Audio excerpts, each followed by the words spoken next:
Well, hi there. I've come to Wiang Tha Kan, and this is located at Ban Takan. This area is an old fortified settlement dating way back, contemporary with Wiang Tha Kan period of Lanna and also of King Mengrai in some aspects.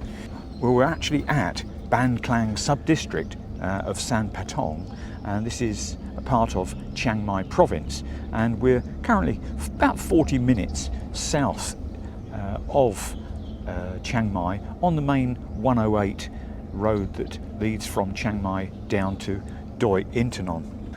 I'm reading here the notes that I've taken from one of the little leaflets that's available here at the information centre. I'm going to take you in the information centre shortly and have you see what is in there. It's some fascinating information, and it's in both Thai and English in many cases, but there are some that are not in English, and there are some artifacts there that were found within the entire site. Now, where I am today, this is in actual fact a complex that's at the centre of the old Wiang, but there are many more locations around the Wiang old temples that date from 1200s and varying through to the 1600s. So it's a vast period of occupation, and indeed the area of Wiang Tha Kan now is still well occupied. It is still a thriving environment community with modern day temples, but not as old as some of these relics here. Well, it's fascinating to learn that there is linkage between Wiang Tha Kan, King Mengrai and Wiang Tha Kan. Here in this huge area within the city, the old settlement area, the centre of Wiang Tha Kan, are these many temple buildings. The date range here is vast, and this is not the place where the Bodhi sapling was placed by the people or the monks who brought it from Sri Lanka. Do you remember in the story I told you about King Mengrai and going off to war, promising the monks that had come to see him at Wat Klang and promising to build a temple for them, promising to build them somewhere to stay and practice their dharma. I told you about them bringing 4 saplings grown from seeds from Sri Lanka. King Mengrai sent the monks off to Sri Lanka with 500 gold pieces and said, please venerate the Bodhi tree and pay homage, say thanks. The monks went to Sri Lanka and they venerated. Their alms bowl was filled with seeds dropping from the Bodhi tree. These seeds grew into saplings, and they brought 4 saplings to Wiang Tha Kan. Well, King Mengrai took these saplings, these 4 saplings, and he distributed them. One he sent to his mother, and in the chronicles it says that the place is not known where his mother was. The second one, it's apparently a rest house near to the Yang Grove up in Phang. The third one he sent to Wiang Tha Kan. Well, one of the 4 is here within the old Wiang Tha Kan fortified area, but it's not within this area, this complex here. This is something quite different. Well, we're actually walking around what's referred to in the brochure as site number 1, and it's the largest group of ancient sites, and it's called collectively Wat Klang Muang. Now, Muang is what we refer in Thai as the city, and Klang is middle, so it's in the middle of the city, and it's covering an area of approximately 14 rai. So as you can see over there in the far distance, there's some buildings, there's some houses. Well, that is where the outer wall is, and there's still remnants of that wall, and it goes all the way round, and there's 1 structure, 2 structures, 3 structures, 4 structures, 5, 6. So from the left all the way over to the right hand side, in parallel formation, are these many structures, and then there are more behind. It's a grand complex over 14 rai of land. It must have been absolutely stunning in its day. Today we see many huge complexes like that. For instance, we see in the city and also out at Wat Ban Den, out towards the other side of Mae Tang. This in its time must have been as glorious, as beautiful. Well, this particular structure is quite obvious to the people who have followed my hobby archaeologist observations, which is this must have been an ubosot, because what we see here are the sema stones stuck out of the ground at the designated corners and middle of the structure. So this would have been the sacred building within this particular area on the site.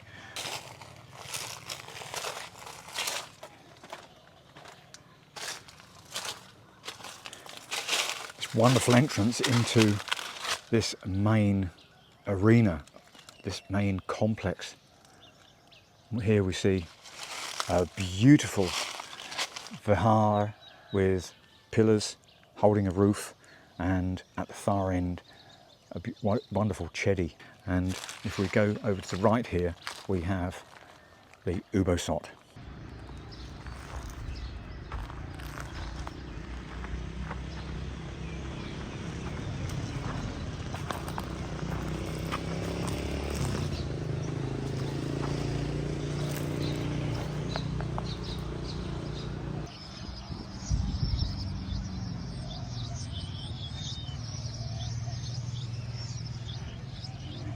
We can see square pillars in the middle of the vihara, which would have held up the roof, and that is then followed by a square base with a rounded top of a chedi. And then over the far side here we come on to the rounded chedi stupa with a more rounded octagonal base, not the square base.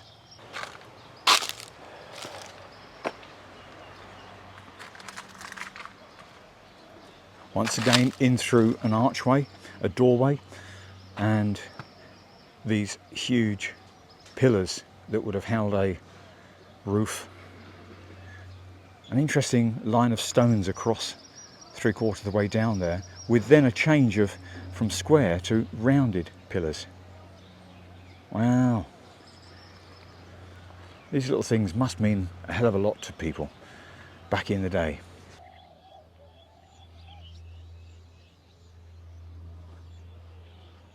But there is one Department of Fine Arts sign here at this site that covers the entire 14 rai, and it says Wat Klang Muang, Archaeological Site Group 1, Wiang Tha Kan.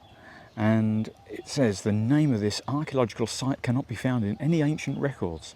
Archaeological excavations at the site found the remains of an assembly hall, stupa, gateway and boundary wall. The assembly hall is a Lanna style open hall.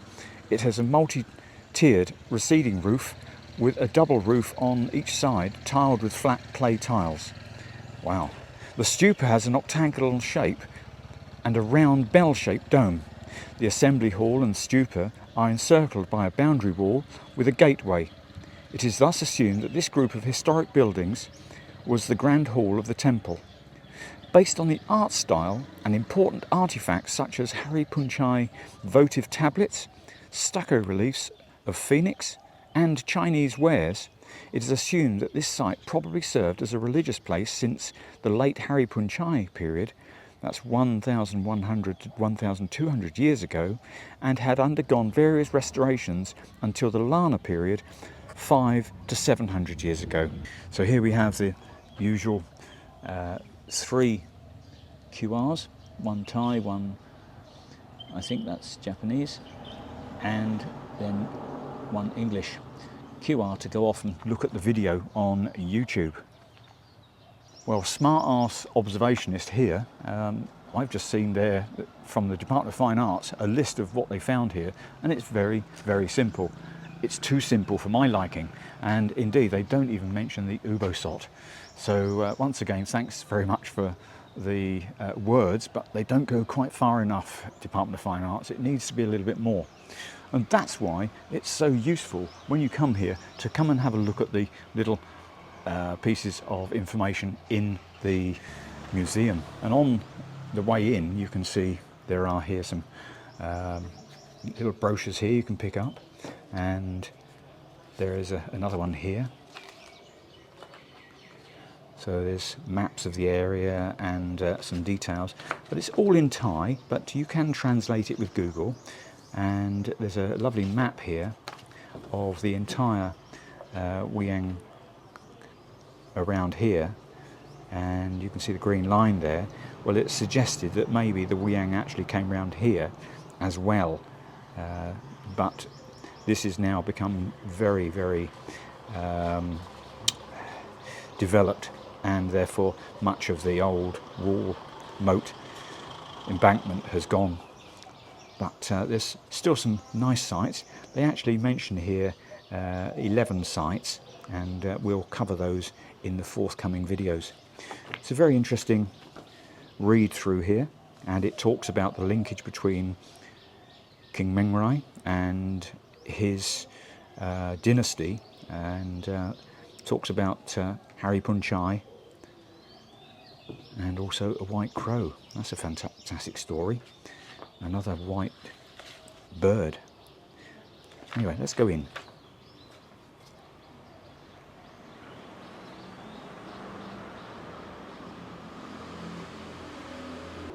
So I've taken you through some of this that I've talked to you about this morning, which is Wiang Tha Kan, an ancient town and archaeological site. It's located within Ban Takan area of Wat Klang sub-district, San Pa Tong. Although the location is lowland between the valleys, the settlement is on a higher plain along the Ping River, which this pattern of settlement dated back to Hariphunchai period. The plan of this town is rectangular with rounded corners in shape and 580 by 785 metres, so not quite a kilometre square, surrounded by double earthen walls between the moat and the Mae Khan River, which is a tributary of the Ping River, flows through the southeast side. There is a river from the mine that draws the water from the Mae Khan River into the southern and eastern moats. And there's a lovely aerial photograph. Now, the Hariphunchai period, it says here, the earliest cultural layer in the archaeological excavation pit, presented the age of the city, which can be divided into two periods: the early Hariphunchai, which is 9th to 11th centuries, and the late Hariphunchai, 12th to the 14th centuries. And once again, I take my hat off to the people who provide this information on these boards. They've maintained the Gregorian calendar, so this is we're able to understand it in English terms: 9th to 11th centuries, 12th to the 14th centuries. Here's an overhead of that picture we saw in the brochure, and I like to look at it turned slightly like that, because if you look at it like that, you get a layout for what's north, and as you can see up here, we're looking west, and it's believed that the red dotted line is where the old moat also used to flow. We'll visit each of these locations that are listed here over the forthcoming videos. Now, early Hariphunchai, 9th, 11th centuries, the appearance of using area in the middle of the town as a cemetery, and also demonstrates human burial rituals, which looks different compared to other archaeological sites found in the north. The skeletons, both female and male ages, from infancy to adulthood, found in a kneeling position and having the tendons cut so that they could actually put them into a cramped position, into a curled up small position. The results demonstrated that human migration also appeared in the north of Thailand. This burial ritual found here resembles those found in Dong Mae, Nang Muang, archaeological site in Ban Pop Pasai district in Nakhon Sawan, which the age determination shows the same period as well. So according to the study, in that old days, these people may have not accepted Buddhism but worshipped the ancestral spirits, which still ongoing until the Lanna period. The remarkable evidence of exotic animal from distinct country is the horse's skeleton, which is the most complete ever found in Thailand. Since horses are not native animal, it is assumed that horses were brought into Thailand during the Davararati period, as shown in Chinese documents at the Tang dynasty, and that's 6 to 900 AD. Davaravati ambassador asked to exchange ivory and pearls for the best horse breed from China. Davaravati was the old name for what we now know as Siam, and then became Thailand.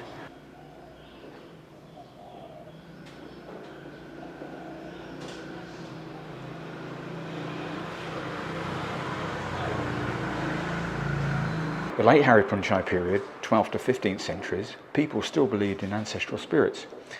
Traces of the building structure found 3 pairs of circle pillar holes unearthed within the triangle plan. The discovery of using fire included various animal bone fragments with traces of chopping on the long bones, knobs of the fishing nets and spindle wheels demonstrated that people of Wiang Tha Kan community in the late Hariphunchai period, known for agriculture society, meanwhile they were also hunting. Among evidences indicated Buddhism that prospered in the 13th century and expanded into this area, including terracotta votive tablets in the upper soil layer of the burial. Later, finally came to Buddhism in the Lanna period. Well, this is the Lanna period, and Wiang Tha Kan town entered into the Lanna period when King Mengrai brought the sacred Bodhi tree from Sri Lanka to plant in the Panathakan town. Based on the study of evidences from archaeological excavations demonstrated that type of quantity of the artifacts in this time were changed. Mostly artifacts were used in religious monastery, such as architectural components, terracotta tiles, bricks and water pots. Various animal bones became rare and found only cattle bones. The potsherds found mostly from Lanna kilns, including Chinese pottery that can be dated 14th to 18th centuries, when Lanna accepts Buddhism, and as can be seen from the many ancient temples in Wiang Tha Kan town. There are a total 27 temples found, including inside and outside the city walls. Many of the archaeological sites in Wiang Tha Kan compound, actually this Wat Klang here, this is the ruins of the temple, which still visible, have the boundary wall surrounded with the archway doors. The layout of temples shared a very common archaeological style and all facing east. The main building is a large stupa with a vihara in the front.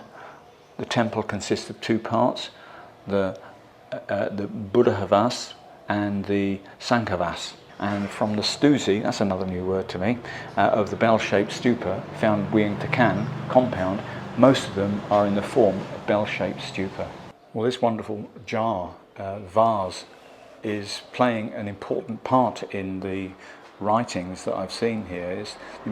The highly important artifact is blue and white porcelain with a dragon-shaped handle decorated with chrysanthemum motifs, an image of a dragon with a phoenix and 8 kinds of auspicious symbol found from the archaeological excavation of Klang Muang temple, so therefore the main temple complex here.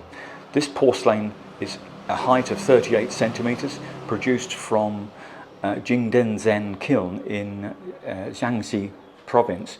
It is from the Yuan dynasty. Estimated age is around the 14th century, coincided with the reign of Pa Tong of the Lanna Kingdom. Mengrai started the Lanna Kingdom, and then Pa Tong was the 5th guy to come along and rule. Furthermore, there is some explanations meaning of different motifs displayed on the porcelain. The body part of the chrysanthemum motifs, which is regarded as the king of flowers, means wealth, honor and love. above the shoulder, decorated with phoenix and dragon by using round relief sculpture techniques, let the dragon float up, meaning a time of happiness and prosperity. The neck and base are decorated with the fire pearl designs, meaning its beauty and purity. The special patterns means victory, continuous improvements, and powerful for protection from evil and physical harm. The pair of rhinoceros horns symbolize great victory, happiness, and wealth. The coral represents longevity, and the conch shells represent good luck and success. Gosh, there's so much going on in there, isn't there? Well, some amazing artifacts on display in here, showing a lot of stucco and things that have been rescued from being destroyed by weather once the temple ruins were excavated. And we can see here very broken Buddha statues. I can't believe there's actual bones, but maybe it is. This is the skeleton, one of many that were found within the grave area here in this temple complex in the city centre, and also the horse. The Hariphunchai state, which emerged in the upper northern region between the 14th and 19th Buddhist centuries, so don't forget we've got to remove 543 years from that to take us back to the Gregorian centuries, was situated in the plains of two significant rivers, the Ping Basin and the Wiang River Basin, particularly in the Ping River Basin area. The city of Hariphunchai, also known today as Lamphun, is located in this area. It's the centre of a state or region. There are many satellite towns around, including Wiang Tha Kan, Wiang Tho, Wiang Mano and Wiang Hop. According to the history that appears in the document, it mentions the beginning of the city of Hariphunchai. Vasudeva, the hermit, built the city of Hariphunchai. It took another 2 years to complete the construction, so he invited Queen Cham Devi from the Lawa or Lopburi to be the ruling king. Queen Cham Devi was the daughter of Paya Chakravarti of Lawa, and her husband was the viceroy of Ramburi. The Hariphunchai state, therefore, had a strong relationship with the country groups in the Chao Phraya River Basin, especially in the early period. Later, there was close contact, both ethnically and culturally, with the Mon groups in Samak Nakhon and Bagan, Burma. The combination of various arts led to the development of Hariphunchai art, which has its own unique style. The Hariphunchai state experienced prosperity during the 18th Buddhist century, so take away 500 years, 1300. It is administrative, economic, religious and social centre in the plains of the Ping River, Wang River and nearby areas. Later in the early 19th Buddhist century, the Hariphunchai state collapsed. King Mengrai of Lanna organised an army to assault the Hariphunchai state. He combined the Yonok region in the Kok River Basin with the Hariphunchai region in the Ping and Wang River Basins, thereby establishing the Lanna Kingdom. This museum has been renovated this last 12 months. Before COVID, it closed and it was in a bit of a shambles. I remember coming here many years ago, 10, 12 years ago, and it was a real dusty, dark place. But today it's very welcoming and the information is well presented, so people can come here and appreciate information about the excavations and what has been found and some of the symbology and some of the meanings behind things. This lovely old sign or poster here used to be in the old museum before it was closed down, and it still holds some lovely information which hasn't been transposed into the new signage. And here, apart from the opening, which is much the same as they've used over there, it goes on to say that it says that in archaeological studies, it's identified that the city was founded in the 12th century AD, or in the reign of King Atitarayat. The period of kingdom of Hariphunchai was flourished with its religion and culture. The city was protecting town and a site of foodstuff for Chiang Mai. Then Chiang Mai was defeated by the Burmese in 1558. Wiang Tha Kan came under the force of Burma as well. In 1796, King Kawala, and this is vegetables and baskets, King Kawala, Chiang Mai, drove away the invading Burmese, and then the king migrated Thai Yong people to the site of Wiang Tha Kan, as it had been abandoned in the reign of Burmese force. Since then, those people become the local citizens of the region. So the people here actually originate from the Thai Yong. Wiang Tha Kan is focal as it is the archaeological site of Lanna and Hariphunchai artifacts such as Buddha tablets, earthen Buddha images, bronze Buddha images and bronze fortified. Those objects are found only in some archaeological sites in the region, and here we see some of those that were found. And then we've got some more stucco and other fine bits here. It's such a shame that this old stuff, oh my goodness me, I'm taking that is real. I'm taking that is real people, real person, and not a replica.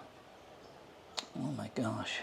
Where we are now, this is where we are up here. This is the main road going through, and we're at the visitor centre here, and the bones and stuff were here, and now there's a modern temple just here. We'll go and have a look at that another time.